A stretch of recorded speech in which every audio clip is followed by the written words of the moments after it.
Whoa. Almost spilled my water. What's up, guys? Just came live. Figured got to go through some of my gear stuff, so figured I'd chat with you guys once you get on here, so I'll wait just a few seconds.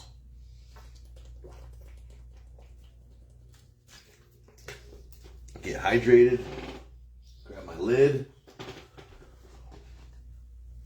And see what's up. So, been working on a bunch of crazy top fuel cars. That's what they look like. It's got a custom shunt system. Been working on the gear sets on these. And I basically have a whole bunch of metal gears and stuff that I got to go through. Figured we'd talk about it. Have some new stuff, old stuff, all kinds of stuff. So it's kind of a cool one here. I don't know if you guys remember the BSRT aluminum goosenecks. I'm not even sure how many teeth those are. Let's check it out real quick.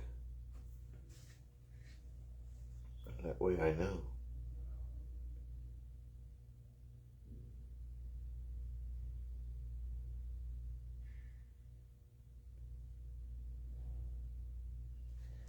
All right, I think they are 9 tooths. So that actually is what I've been playing around with. So I just Loctited a 9 tooth onto this car today. Look at that big old freaking thing. But this is a pretty nasty setup. Got to wait till the morning to run it.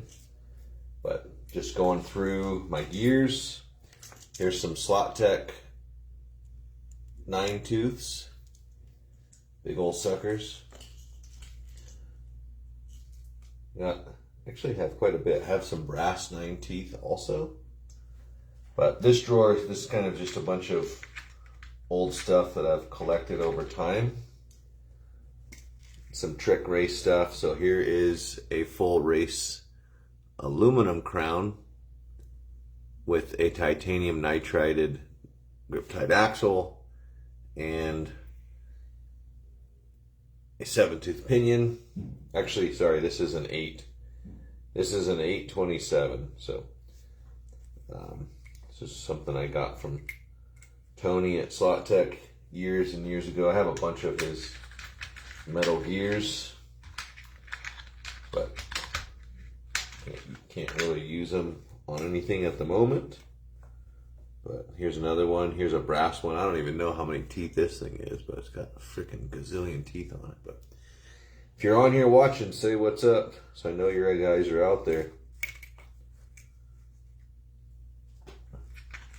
But yeah, I'm just trying to find some gears right now.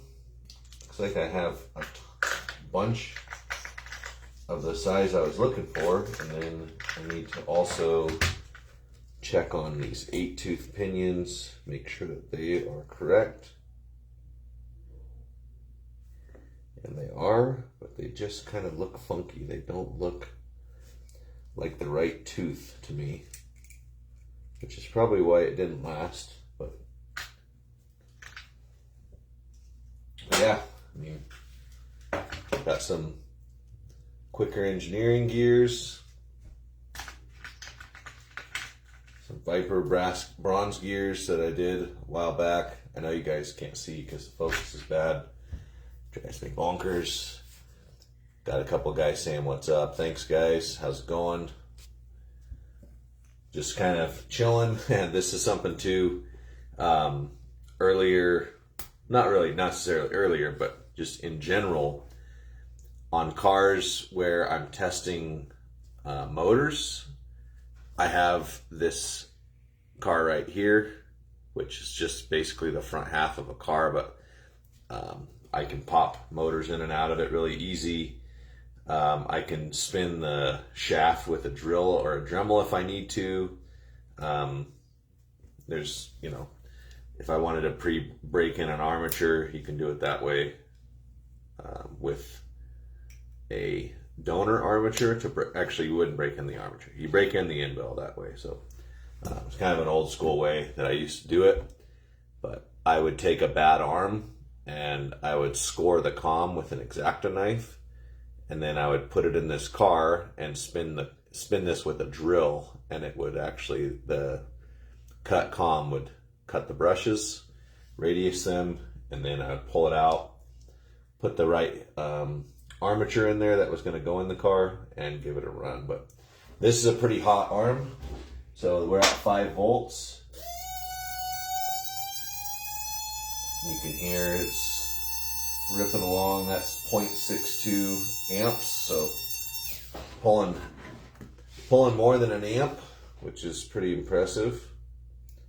But yeah, that car, that armature is a 3-foot 32 gauge, so really hot.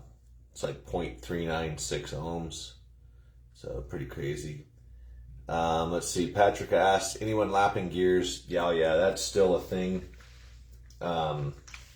There's all kinds of stuff you can use. I actually use, I don't know if I have any up here, but whenever I get the hair to lap gears, shoot, I actually don't have any in my box right now, but I use a little tiny piece of red rouge that comes with, I think it comes in like the Dremel kits for polishing, but it's red rouge, and then I mix that with oil, put it on there, run it. A lot of the newer stuff, I would say that you probably don't have to do that to the gears, but there's definitely a lot of stuff out there that still requires that. So, maybe when we get the road course set up, or we could do it on the drag strip too, we could do a test between lapped and not lapped, or lapped gears and not lapped. But if the gears are made right, in my opinion, they don't need to be lapped, but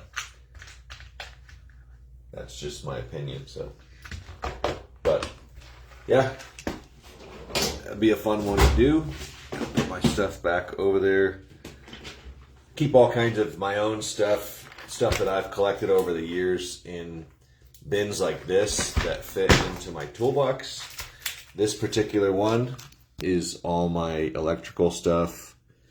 It's not stuff that I typically use daily to build custom cars, but it's things that I've collected over the years, armatures and whatnot, custom stuff like this that someday I'll get around to playing with. Here's a little micro Mega G Plus motor that I was working on. And these are some really, really, really tiny ball bearings for a Mega G Plus, which probably would not even make any difference at all. It'd be a total waste of time. But hey, you never know without doing it. But yeah, I keep my stuff in bins like that. And then the stuff that I use from the shop that I build from, I usually keep in parts tubes like this. Let's see if I can get this better. So this one happens to be spacers and plated electrical, but I have a drawer. All of these things fit in my drawer perfectly.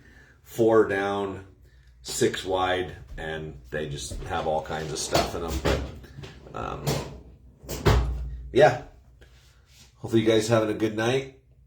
Let's see, inlines lapped. I mean, you can lap them, but like I said, if the gears are good and they're right, they usually don't really need it. But I'm a believer of, like, if there's material being removed from the gear to lap it, then on plastic gears there is a the edge that is in contact is the hardest edge, because that is what was in contact with the mold. And it's kind of, I usually explain it like a shell. It's kind of like an egg inside of a shell. Once you break through that outer shell, it will start to self-destruct. So that's usually why I don't do it. But on like proper gears, like metal gears like this, my goodness, can't even see it. Probably couldn't tell if it was good or bad. But anyways, On a gear like this, you really don't need to lap it at all. But I mean, you can deburr it, especially the metal gears. You want to deburr those, but when you're running them, I mean, some guys actually will run like T-jets and stuff. They have mule cars that they just run and run and run and run and run and let those gears kind of lap in. But on a lot of this stuff, we don't usually have to do that.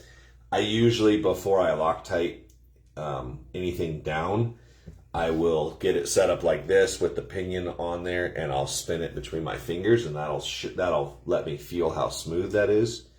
And if I don't like how it feels, I usually won't even put it together, because it can be massive amount of time on the track. I mean, I've had metal gears that I've put in cars, and on a 85-foot track had them be 0.3 of a second slower than another set of metal gears or a set of plastic gears. So, I mean, they're not all created equal, but if somebody makes something that looks like a gear, you think it's a gear, you buy it, you expect it to work. So, yeah, but hope you guys enjoy this one. Have a great night. If you haven't yet, get over to Michael Kelly's his auctions, Kelly Racing. They are live right now running that. So if you haven't checked that out, they always got some real nice stuff on there. So hopefully you guys have a good one. We'll see you later.